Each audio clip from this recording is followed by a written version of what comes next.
Oke, bismillahirrahmanirrahim. Assalamualaikum warahmatullahi wabarakatuh teman-teman. Jadi kakak izin ya menyampaikan untuk responsi pengganti ini kita melalui asinkronus ya. Jadi teman-teman ngelihat melalui gadgetnya masing-masing dan nanti teman-teman juga mengerjakan resume gitu ya, sesuai dengan waktu yang telah ditentukan. Dan jangan lupa untuk nanti teman-teman juga mengerjakan kuisnya gitu ya.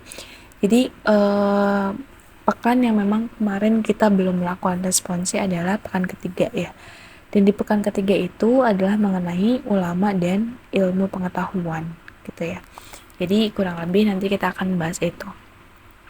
Tapi sebelumnya alangkah lebih baiknya kita baca basmalah bareng-bareng biar nanti lebih berkah juga ya. Bismillahirrahmanirrahim. Nah, teman-teman gitu ya. Dari highlight judulnya adalah ulama dan ilmu pengetahuan ya. Jadi sebenarnya kalau misalkan kita lihat gitu ya dari makna ulama itu adalah kata jamak gitu ya. Jadi kumpulan orang-orang gitu ya. Nah, kalau perorangannya apa? Jadi kalau perorangannya adalah namanya dari kata alim yang artinya adalah berilmu atau ilmuwan gitu ya. Jadi sebenarnya gitu ya, ulama itu adalah orang-orang yang memang menguasai gitu ya satu atau memang beberapa bidang ilmu secara detail gitu ya, baik secara teoritis gitu ya ataupun dalam segi prakteknya itu sendiri gitu. Nah, kalau misalkan kita lihat dalam kata ulama gitu ya dalam Al-Quran, ini adalah orang-orang yang memang menguasai gitu ya ilmu yang hak yang bisa mendekatkan manusia kepada Allah Subhanahu wa taala dengan menunjukkan tanda-tanda keagungan dari Allah Subhanahu wa taala gitu ya. Jadi memang sebenarnya untuk ulama itu sendiri ya, ulama muslim terutama itu bukan cuma belajar tentang ilmu qauliyah aja, tapi juga kauniyahnya gitu ya. Jadi kalau misalnya kita kulik lagi, teman-teman masih ingat gitu ya, ilmu itu kan ada dua, ada ilmu qauliyah sama ilmu kauniyah gitu. Jadi memang kalau ilmu qauliyah itu adalah ilmu memang bersumbernya itu adalah dari Al-Quran dan Sunnah. Sedangkan kalau misalkan ilmu kauniyah itu memang dari ilmuwan, misalnya jadi peneliti gitu ya, kita meneliti sesuatu hal gitu ya yang memang itu tugasnya dari peneliti gitu ya. Misalnya kita meneliti misalnya kakak sekarang lagi meneliti terkait rayap gitu ya, itu juga termasuk karena kita penguasai gitu ya dalam satu bidang. Bahkan teman-teman nanti kalau misalnya teman-teman melakukan penelitian itu teman-teman juga bisa disebut dengan peneliti kayak gitu ya. Jadi memang bukan dari segi kuliahnya aja, tapi juga dari segi kauniyahnya gitu ya. Jadi diingat-ingat lagi terkait ilmu dua tadi gitu ya, kuliah dan kauniyahnya gitu, nanti bisa direview. Nah, terus teman-teman kalau misalnya kita lihat gitu ya dari keutamaan para ulama itu apa aja sebenarnya gitu ya, keutamaannya. Nah, yang pertama adalah Allah itu bakal meninggikan derajat orang-orang yang beriman dan berilmu gitu ya. Jadi ini ada di Quran surah Al-Mujadilah gitu ya. Ayat 11 bahwasanya Allah tuh udah bilang loh, Allah itu akan meninggikan orang-orang yang beriman di antaramu dan orang-orang yang diberi ilmu pengetahuan beberapa derajat gitu ya. Allah tuh udah bilang gitu ya, kalau misalkan kita memiliki ilmu gitu ya dan kita berilmu gitu ya, dengan niatnya juga harus lurus, Allah tuh janji bahkan meninggikan derajat orang-orang gitu ya. Sebenarnya bukan kita aja, misalnya kita sekarang tugas kita adalah belajar gitu ya, kita menuntut ilmu. Untuk apa? Kita mencari ilmu sebanyak-banyaknya, kita meraup ilmu sebanyak-banyaknya dari dosen-dosen kita yang berpengalaman gitu ya, yang nanti juga kita menjadi sarjana gitu, kita punya titel gitu ya. Dan Allah secara nggak langsung Allah nanti akan meninggikan derajat kita gitu ya, derajat orang-orang yang berilmu gitu ya. Sebenarnya bukan kita aja yang diangkat derajatnya gitu ya, tapi dari orang tua kita, dari orang-orang terdekat kita gitu ya, dari segi keluarga itu juga akan diangkat derajatnya. Karena apa? Karena memang kita berilmu, kita menimba ilmu. Allah udah janjiin tuh di Quran surah Al-Mujadilah gitu ya, ayat 11. Bahwasanya Allah janji kalau misalkan kamu uh, di kamu mencari ilmu gitu ya, maka kamu akan ditinggikan gitu ya.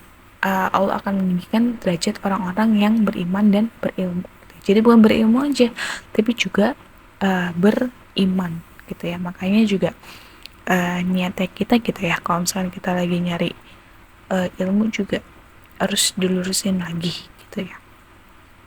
Tuh. Terus yang kedua adalah terkait yang paling takut kepada Allah Subhanahu wa taala gitu ya. Di sini di highlight gitu ya. Sesungguhnya yang takut kepada Allah di antara hamba-hambanya hanyalah ulama. Karena apa teman-teman?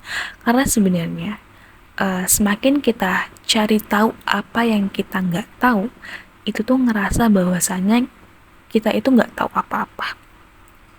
Misalnya gini, kita belajar tentang biologi gitu ya, bab misalnya mikrobiologi contohnya.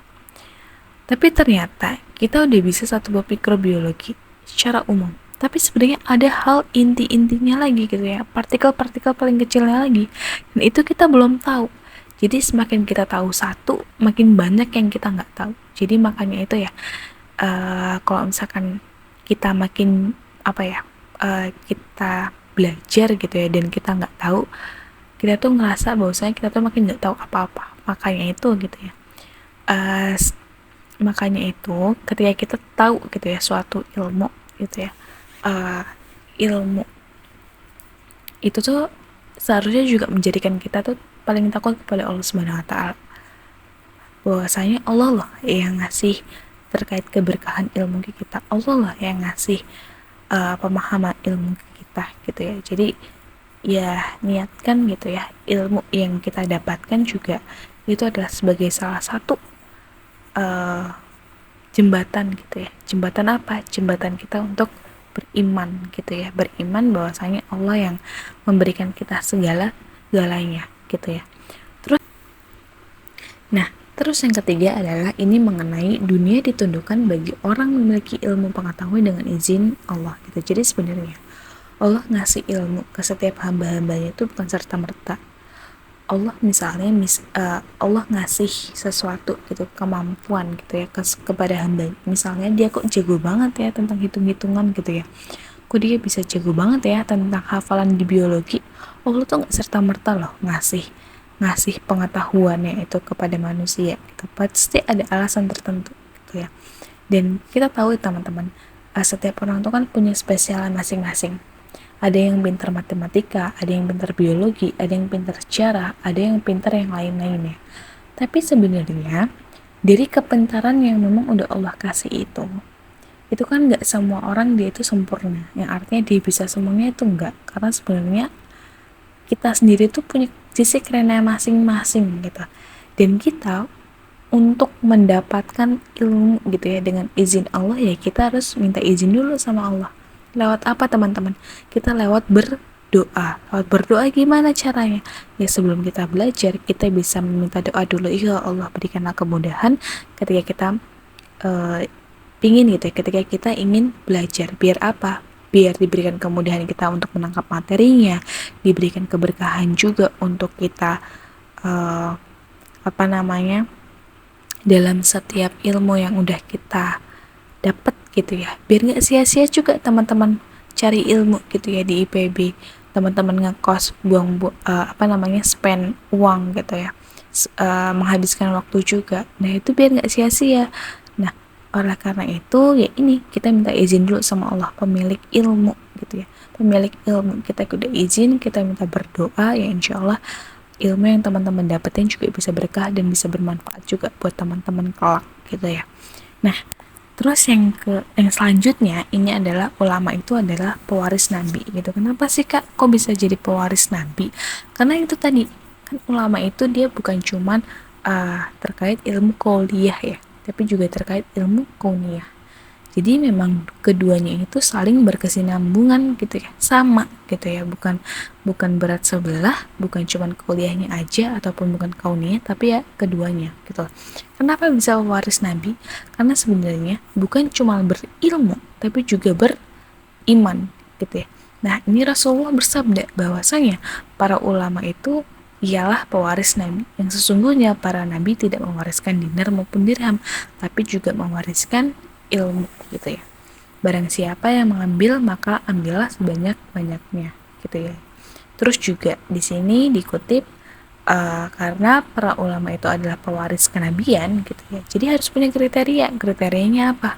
Yang pertama, berpegang teguh kepada agama Allah, kepada Al-Quran dan As-Sunnah. Terus yang kedua apa, Kak?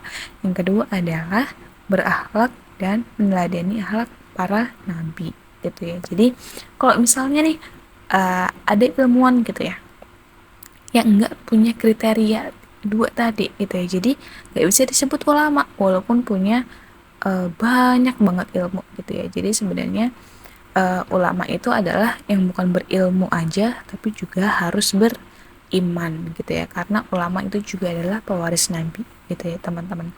Jadi itu pentingnya ya. Jadi kita itu sebenarnya hidup di dunia ini bukan cuman kita itu condong di satu hal aja, di hal-hal yang memang sifatnya duniawi atau di ilmu-ilmu kauniyah, tapi juga kita juga harus condong ke ilmu-ilmu kauliyah gitu ya. Jadi sama tuh, ilmu kauniyahnya kita dapat, ilmu kauliyahnya juga dapat. Biar apa, Kak?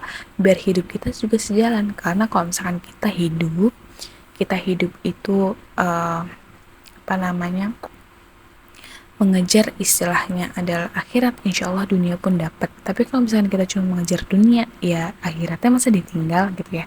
Jadi istilahnya kayak gitu. Jadi ya mungkin buat materi ketiga terkait ulama dan ilmu pengetahuan itu ya teman-teman. Nanti teman-teman bisa ngerasumnya dan semoga juga ini bisa dipahami ya sama teman-teman. Dan mungkin itu aja, kita tutup. Wabillahi taufiq wal hidayah. Assalamualaikum warahmatullahi wabarakatuh.